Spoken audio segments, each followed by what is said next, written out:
Europe 1. Le grand direct des médias, Thomas Joubert. Et maintenant le décryptage de Jérôme. Chaque matin, notre expert met les pieds dans le paf pour vous expliquer l'actualité médiatique le plus clairement possible. Jérôme Ivenichenko, bonjour. Bonjour Thomas. On s'intéresse ce matin à cette reconversion très surprenante de Laurence Saïm, l'ancienne correspondante de Canal+ et de iTélé à la Maison-Blanche, annonçait hier qu'elle rejoignait le mouvement En Marche d'Emmanuel Macron. Oui, pour devenir porte-parole sur les questions de politique étrangère. C'est une surprise. Après l'annonce de son départ du groupe Canal, on l'imaginait plutôt rebondir sur une chaîne info, sur BFM TV ou sur LCI.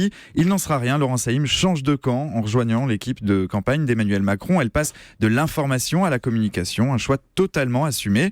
Selon un correspondant de l'AFP à Washington qui a pu s'entretenir avec Laurence Saïm, cette décision fait suite à la grève qui a paralysé iTélé en octobre et novembre dernier.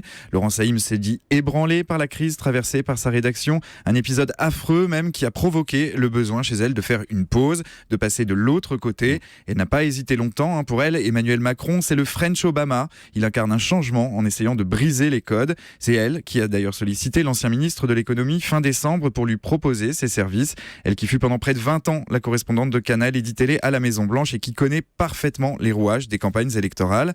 Une reconversion du journalisme vers la politique qui en rappelle beaucoup d'autres. On pense à Noël Mamère, à Claude Sérillon, à Jean-Marie Cavada ou encore à Robert Ménard. On pense aussi à la journaliste sportive de Canal+, Nathalie Yanetta, qui avait rejoint l'Élysée pour devenir conseillère de François Hollande. Et ce changement de casquette suscite déjà de nombreuses réactions. Sur des tonalités très différentes. Il y a ceux qui saluent cette reconversion. C'est le cas de Laurence Ferrari, ancienne consoeur de Laurent Saïm sur iTélé.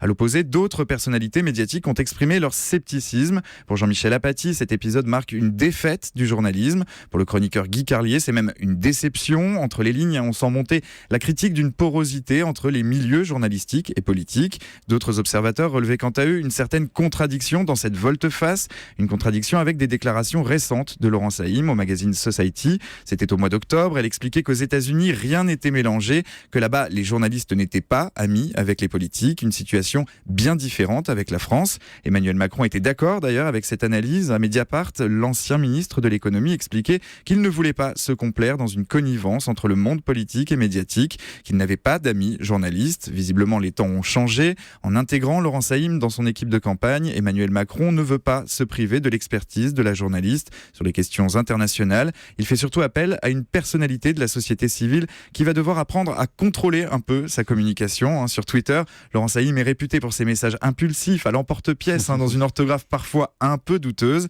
Désormais, il faudra peut-être qu'elle tourne 7 fois son pouce avant de tweeter.